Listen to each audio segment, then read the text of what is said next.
Organizing projects in Asana ensures clarity, efficiency, and better team collaboration. Here's how to effectively organize your projects. Use teams for categorization.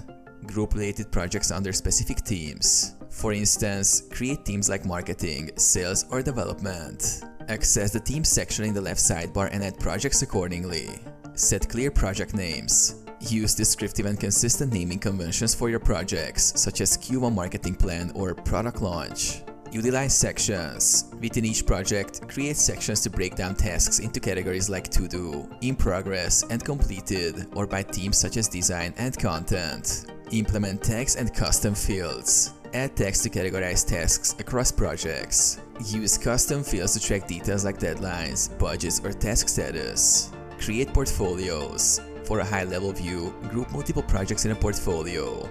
This is useful for tracking progress across related projects. Color code projects. Assign different colors to projects to visually differentiate them in the sidebar. Archive completed projects. Once a project is done, archive it to declutter your workspace while keeping records for reference.